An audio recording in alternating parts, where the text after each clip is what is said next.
बिस्मिल्लाहिर्रहमानिर्रहीम। नाज़िर असबाद से मैं हिकमत इंजॉय। नाज़रीन, किसी भी माशरे, माहौल, मुल्क पे या हालात वाक़यात पे उस वक्त तबसरा तजिया करते हुए अच्छा लगता है जब कहीं ना कहीं ये उम्मीद लगे कि दो किसी ऐसी साइड्स का मुकाबला है और इसमें कानूनी, गैर कानूनी, आइनी, उसूली तरीक़ेकार से मुकाबला जारी है। फिर बंदा उसमें तबसरा करता है कि आने वाले वक्त में क्या होगा और कैसे होना है।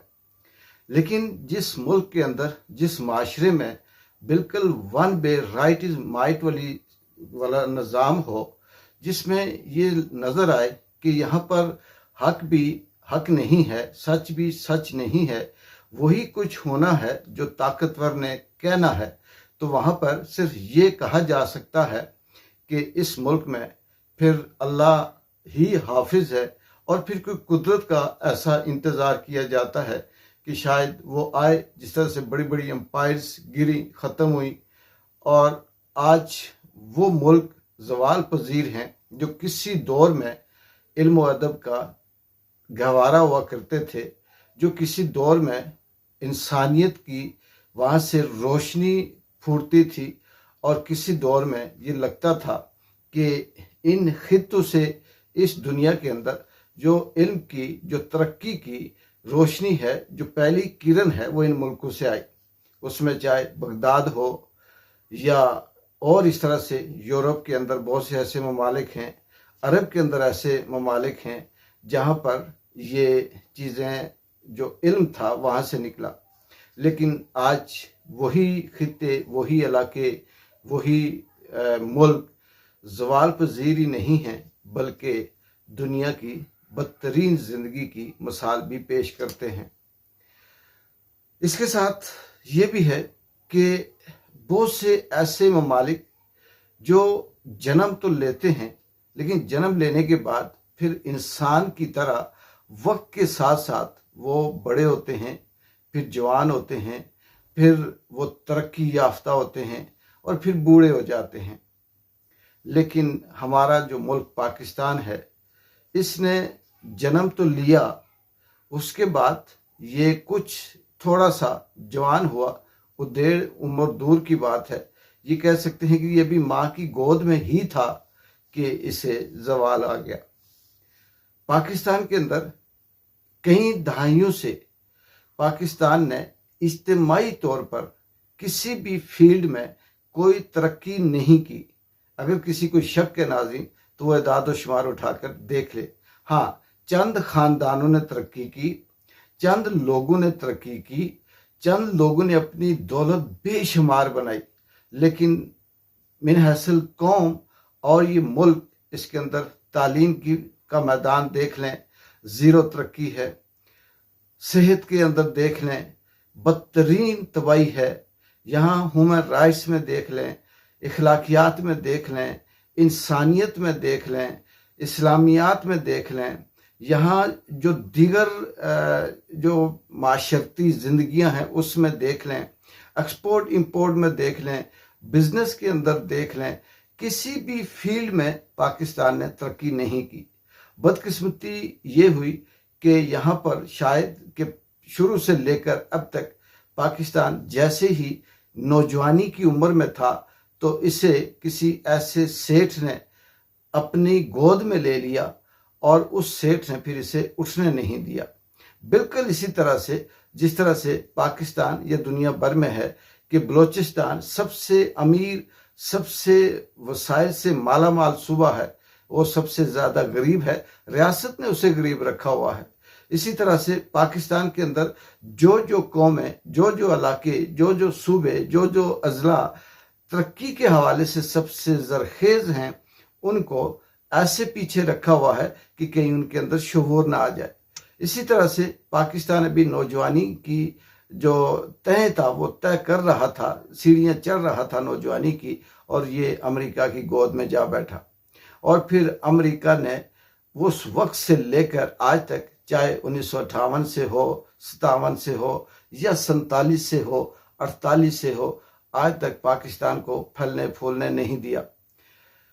उसकी बड़ी वजह यह है कि पाकिस्तान के अंदर न जमहूरियत आई, आई, ना इंसानियत आई, और ना यहाँ पर किसी भी किस्म की कोई एक ऐसा स्कूल ऑफ थॉट आया कि हम ये कहें कि उसी को लेकर आगे बढ़ा जाए। ये भी बदकिस्मती रही कि पाकिस्तान में जिन्हें जमहूरी हुकूमतें कहा जाता है, ये लफ्ज़ कठपुतली बहुत छोटा लफ्ज़ है।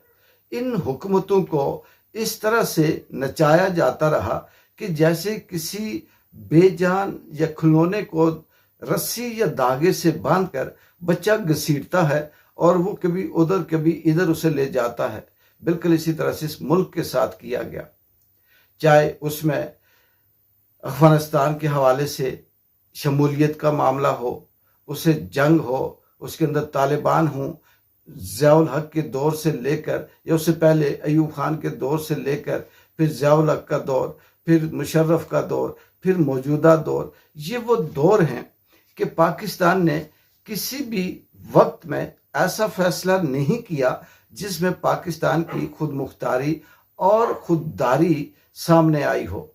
मुफाद आया होगा, अफगानिस्तान कहाँ, अमेरिका कहाँ, और दहशत गर्दी के नाम पर उस बेचारे अफगानिस्तान को पहले रशिया मारता रहा, फिर अमेरिका मारता रहा और नाकाम होकर दोनों वापस गए। पाकिस्तान तालियां बजा रहा है कि हमने डुअल किरदार अदा किया, इधर भी किया उधर भी किया और हमने बड़े पैसे कमाए। क्या हुआ? फिर वही अमेरिका, उसने दहशत गर्दी के नाम पर क्या फाटा, वजीरिस्तान, बलोचिस्तान तबाही की, ड्रोन पे ड्रोन मारे। ऐसे उस दौरान जब मुशर्रफ और नवाज शरीफ की हुकूमत थी कि बम ब्लास्ट होते थे, चलते चलते बम फट जाता था, पता नहीं चलता था। फिर इन्होंने दहशत गर्दी के नाम पर वो पैसा कमाया और इन्होंने कहा जी कि हमने तरक्की की। चंद लोग थे जो सौदा करते थे।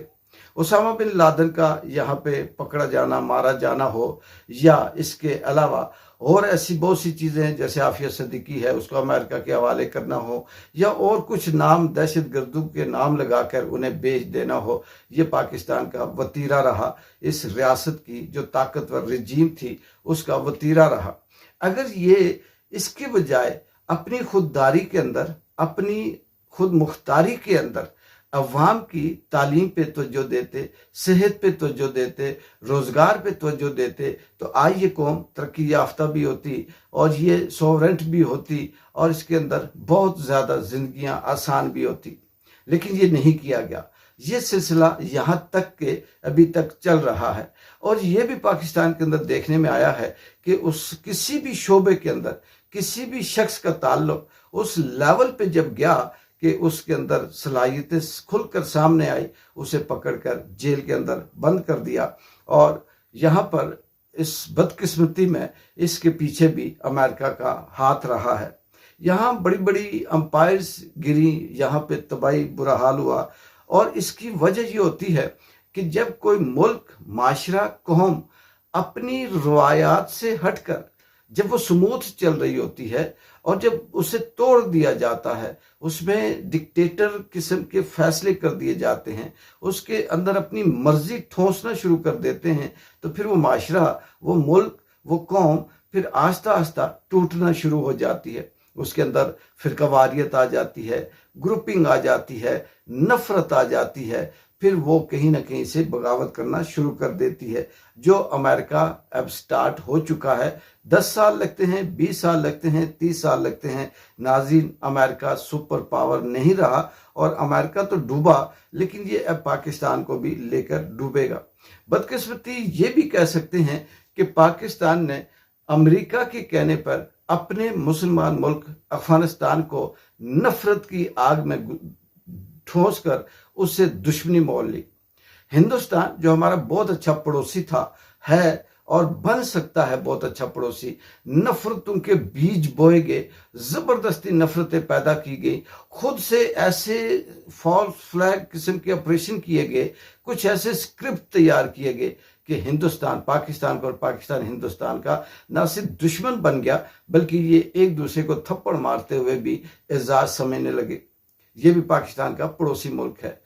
इसके साथ अब ईरान वो मुल्क है जो मुसलमान भी है और पाकिस्तान का पड़ोसी भी है।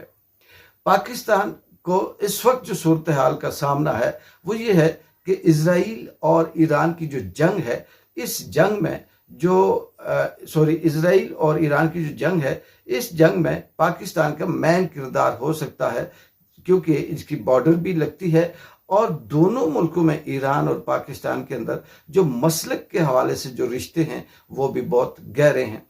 लेकिन अभी पाकिस्तान की रजीम या रियासत जो ट्रंप के साथ जो भी कुछ करके आई, जो बात करके आई, इससे ये लगता है कि ये चाहे आस्ता आस्ता चीज सामने आए, 2 साल लगे, 4 साल लगे, 5 साल लगे, इससे भी ये पाकिस्तान के न मुस्तकबिल के लिए फायदेमंद है और न अवाम के लिए है। और कल यही अमेरिका, यही यहूदी, यही अपने मतलब के लिए जब पाकिस्तान के ऊपर दबाव डालेगा, तो पाकिस्तान अगर यहाँ पर आंखें दिखाएगा तो इसने इंडिया को पहले से तैयार कर रखा है, वो भी दुश्मनी करेगा और वो इसके ऊपर पहल करेगा। फिर कैसे अफगानिस्तान साथ देगा, कैसे ईरान साथ देगा। जहाँ तक चाइना की बात करते हैं नाज़रीन, चाइना पाकिस्तान का दोस्त नहीं है। चाइना वो अक्लमंद मुल्क है जो अपनी जोग्राफियाई स्ट्रेटेजिक वो पोजीशन को देखते हुए किसी भी सूरत पाकिस्तान को नहीं खोना चाहता। उसे पता है कि यही वो रास्ता है और यही वो कौम है जिसको मैं बार बार किसी न किसी तरह से अपना दोस्त बनाकर इन्हें फायदा भी दे सकता हूं और इनके थ्रू अपने जो ताकत है, अपनी जो पावर है, वो भी बरकरार रख सकता हूं और फिर इनकी भी सपोर्ट कर सकता हूं। बिल्कुल ऐसे ही जैसे एक डाकू, चोर, लुटेरा, ये कहें कि सेठ अमीर, वो अपने किसी पहलवान को, किसी चौकीदार को ये कहे कि ये मेरा राइट हैंड है और फिर उस राइट हैंड के लिए उसकी मुश्किल में थोड़ी बहुत ही मदद भी करता रहे और इतनी मदद करे कि उसका घर का निज़ाम चलता रहे, बच्चे पढ़ते रहें, बाकी उसकी ज़रूरियात ज़िंदगी पूरी होती रहे, और वो सेठ ये कहे कि ये मेरा राइट हैंड है, और वो जो उसका चौकीदार या उसके साथ जो चलने वाला गनमैन है वो बड़ा चौड़ा होकर चले कि फलां सेठ साहब हैं, वो मेरे दोस्त हैं और उनके होते हैं मुझे कुछ नहीं होता। चाइना और पाकिस्तान का यही हाल है। दूसरी तरफ बदकिस्मती कि इमरान खान वो वाहिद लीडर है इस पाकिस्तान का, इस कौम का, जो पूरी दुनिया के अंदर खुद मुख्तारी, सॉवरेंटी के हवाले से जाना जाता है, पहचाना जाता है। उसकी बोलचाल के अंदर, उसकी बात के अंदर, उसके फैसलों के अंदर वो जहानत शामिल है, वो दानश्वरी शामिल है, वो मुस्तकबिल के फैसले कौम और मुल्क के फायदे की शामिल है, जिसमें खुददारी भी है, खुद मुख्तारी भी है। बेगुनाह बगैर किसी वजह के तपते ओवन की तरह उन्होंने जेल में बंद रखा है। किसने? इस रियासत ने। क्यों? इसलिए कि इनकी अजारादारी कायम रहे। लेकिन कब तक रहेगी, कब तक रहेगी? यहाँ कई 100 साल तक अंपायर जो खड़ी हुई वो भी बर्बाद हो गई, तबाह हो गई। ये तो इंसान की 60 साल की जिंदगी में पहले 20 साल उसके बचपने में गुजर जाते हैं, 5 साल जॉबें ढूंढते हुए गुजर जाते हैं, अगले कुछ 20-25 साल के बाद उसकी बुढ़ापा शुरू हो जाता है। टोटल 10 से 15 साल इंसान की जिंदगी का होता है, जिससे वो बदमाशियां भी करता है, जिससे वो नशे में भी आता है, जिससे वो ताकत में सब कुछ भूल जाता है। जिस तरह से तारीख ने माजी के अंदर बहुत से मायदे, बहुत से कप, बहुत सी चाय, बहुत सी मुलाकातें लिखी, आने वाला वक्त ये लंच भी लिखेगा और ये वक्त भी लिखेगा। इस लंच का जो फैसला है, उसके जो असरात हैं, वो भी तारीख लिखेगी। एक बार जिन जो की इजाजत है, अल्लाह हाफिज।